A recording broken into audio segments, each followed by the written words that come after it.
I never planned to reveal my true identity to my family. For 3 years, I worked as a housekeeper at the Richardson Grand Hotel, our family's pride and joy, while secretly being the CEO of Luxe Global Hotels, the third largest hotel chain in the world. But family has a way of pushing you past your limits, especially when they think you're beneath them. My name is Grace Chen, and this is the story of how I learned that sometimes the best way to teach humility is to let people reveal their own arrogance. The Richardson Grand had been in our family for 2 generations.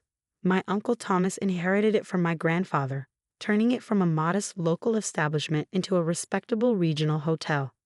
But it was struggling in today's market, falling behind modern hospitality trends and accumulating debt that my uncle refused to acknowledge.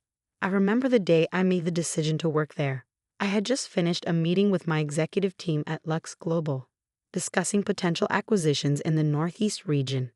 The Richardson Grand's name came up on our target list, and I felt my heart skip a beat. The Richardson family seems resistant to selling, my CFO reported. They're drowning in debt but won't admit it. 6 months, maybe a year before they're forced to sell at a fraction of their current value. I couldn't let that happen, not to my family's legacy, even if they had no idea who I really was, even if they thought I was just the quiet niece who never amounted to much. So I did what any secret CEO would do. I applied for a job as a housekeeper. Why would you want to work here? HR had asked, puzzled by my application. Your degree is from Cornell's hotel school. I believe in starting from the ground up, I replied, knowing they wouldn't understand the full truth of those words. For 3 years, I watched and learned. I cleaned rooms, changed sheets, and quietly observed everything that was wrong with the hotel's operations, all while running my own billion-dollar company remotely during my breaks and after hours. My cousin Bradley, Uncle Thomas's son and the hotel's current manager, never missed an opportunity to remind me of my position. Grace, the bathroom in 306 needs attention.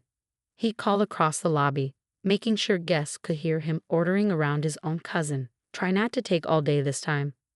I did every task perfectly, gathering information that would later prove invaluable.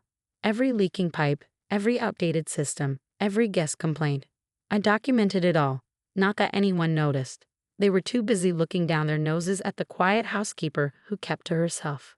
That all changed last Tuesday at the monthly family business meeting.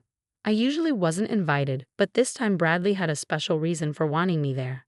The family gathered in the hotel's grand conference room, all mahogany panels and crystal chandeliers that had seen better days. Uncle Thomas sat at the head of the table, his wife Margaret beside him. Bradley stood at the front, practically bouncing with excitement as he prepared to make his announcement. As you all know, he began, straightening his designer tie, the hotel industry is evolving. We need to modernize to compete with the big chains. He clicked to the next slide in his presentation. That's why I've developed a comprehensive rebranding strategy. I nearly choked on my water. The strategy he was presenting was an almost exact copy of a successful initiative I had implemented at Luxe Global 2 years ago. He must have found it in some industry publication and claimed it as his own. We'll need to terminate some of our less essential staff, Bradley continued, his eyes finding mine with a smirk. Starting with outdated positions like full-time housekeepers. We'll outsource to a cleaning service instead. The room fell silent. Everyone knew he was talking about me. Now Bradley, Aunt Margaret said with false concern, Grace is family. Perhaps we could find her another position. In the laundry, perhaps. I sat quietly, watching my cousin's plan unfold. 3 years of his subtle jabs and not-so-subtle humiliation had led to this moment. He wanted to fire me in front of the entire family, to prove once and for all that he was the successful one, the worthy heir to the Richardson Grand. Actually, Bradley said, puffing up with self-importance, I've already arranged everything. The new cleaning service starts next week. He turned to me with a thin smile. Grace, consider this your official notice. We'll need your uniform returned by Friday. I could have revealed everything right then. Could have pulled out my phone and shown him the Luxe Global company profile with my picture and CEO title. Could have mentioned that my breaks were actually spent running a company with over 200 hotels worldwide. Instead, I stood up slowly, smoothed my housekeeper's uniform, and smiled. Of course, Bradley, I understand completely. I turned to leave, then paused at the door. Oh, and congratulations on the rebranding strategy. It worked wonderfully when Luxe Global implemented it 2 years ago. I left them wondering how a housekeeper knew that detail, walking away to the sound of Bradley's spluttering excuses about his original plan. What they didn't know was that in my 3 years of cleaning rooms and observing operations, I had compiled a comprehensive analysis of everything wrong with the Richardson Grand. Every violation of health codes, every shortcut in maintenance, every instance of Bradley fudging the books to hide his expensive mistakes. And tomorrow, the CEO of Luxe Global Hotels had a scheduled inspection of the property. They just didn't know that the CEO was me. I spent that evening in my small apartment above the local coffee shop, finalizing the details of what would happen next. My phone buzzed constantly with messages from family members, some expressing concern about my firing, others warning me not to make a scene. I ignored them all. Instead, I opened my laptop and began typing an email to my executive team at Luxe Global. Proceed with Operation Richardson tomorrow as planned, and make sure Bradley's there for the entire inspection. It's time you learned what real hotel management looks like. As I clicked send, I couldn't help but smile, thinking about tomorrow. Bradley always said I needed to learn my place in the hotel business. He was about to find out exactly what that place was. The next morning, I arrived at the Richardson Grand exactly at 9 a.m., but not in my usual housekeeper's uniform. Instead, I wore a tailored charcoal suit from my other life, my CEO wardrobe that had been hanging unused in my apartment for 3 years. My heels clicked against the marble lobby floor as I walked in, turning heads of guests and staff alike. "Excuse me, miss," Bradley's voice called out from behind the front desk. "Can I help you find?" His voice trailed off as I turned around. "Grace? What are you? Why are you dressed like that?" "Good morning, Bradley," I said calmly. "I believe you're expecting the CEO of Luxe Global Hotels today." His face contorted in confusion. "Yes, but you need to leave. We have an important inspection today, and I can't have you causing a scene about your termination." The elevator dinged and my executive team stepped out. Thomas Wright, my CFO, Sarah Martinez, our head of operations, and Michael Chang, our chief legal officer. All people who had been running Luxe Global with me via video calls and late-night meetings for the past 3 years. "Mrs. Chen," Thomas said, walking over with a professional nod.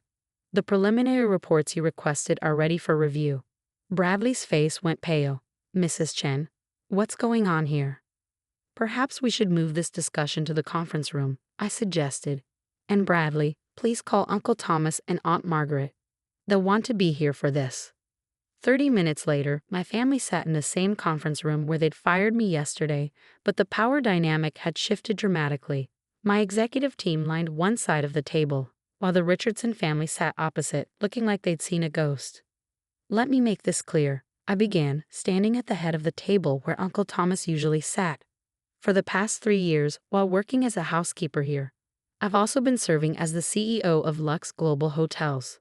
Every break I took wasn't spent slacking off, as Bradley often claimed, but running a company with over 200 properties worldwide."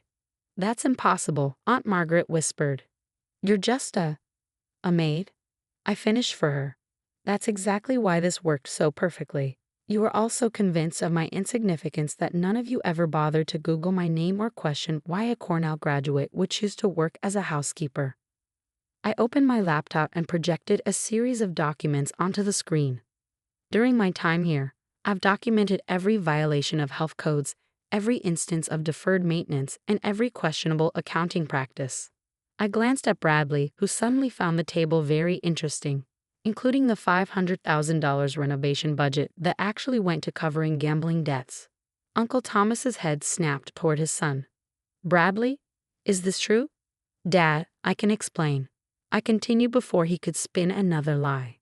"The Richardson Grand is 3 months away from bankruptcy. Your reputation in the industry is deteriorating, and your staff turnover rate is nearly 80% annually.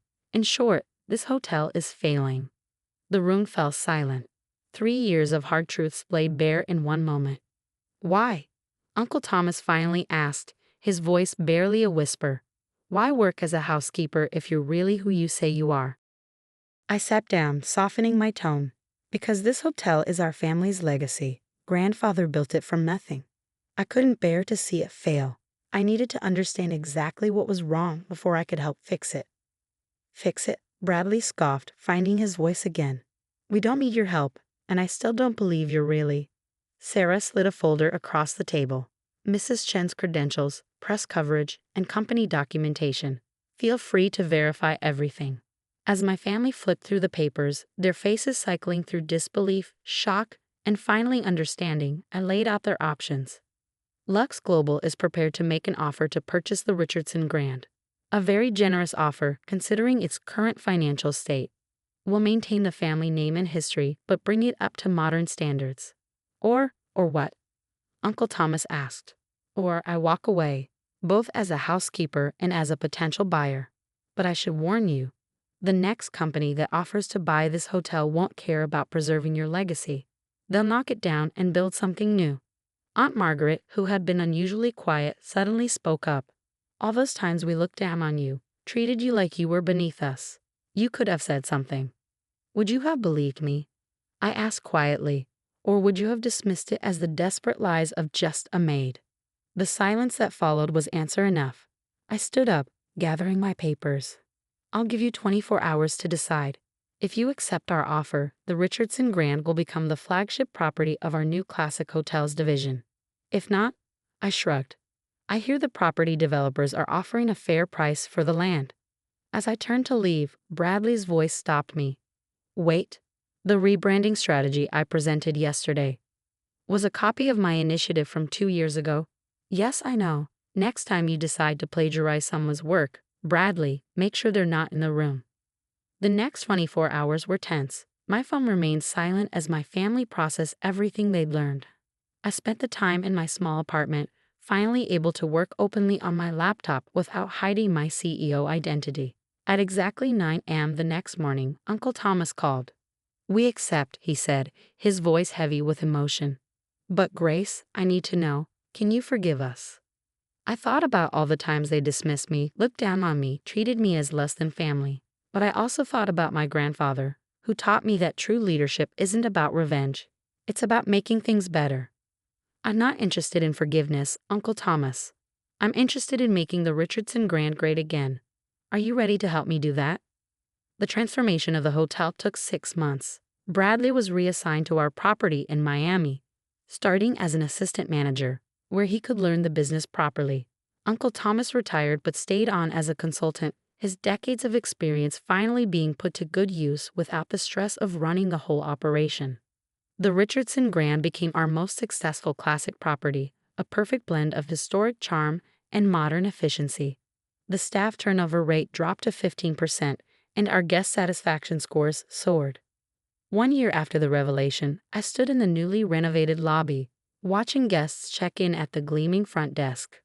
The crystal chandeliers sparkled overhead, restored to their former glory. A new plaque hung on the wall, telling the story of how my grandfather started the hotel with nothing but a dream and determination. Aunt Margaret appeared beside me, looking around with pride. You know, Grace, I think I finally understand why you did it this way. Oh, I turned to her, curious. You could have bought the hotel outright 3 years ago, could have forced us out. Instead, you chose to understand it from the ground up, to learn every detail, every problem, every possibility for improvement. I smiled. The best leaders don't just give orders, Aunt Margaret. They understand every aspect of their business, from changing sheets to managing millions. Your grandfather would be proud, she said softly, not just of saving the hotel, but of how you did it.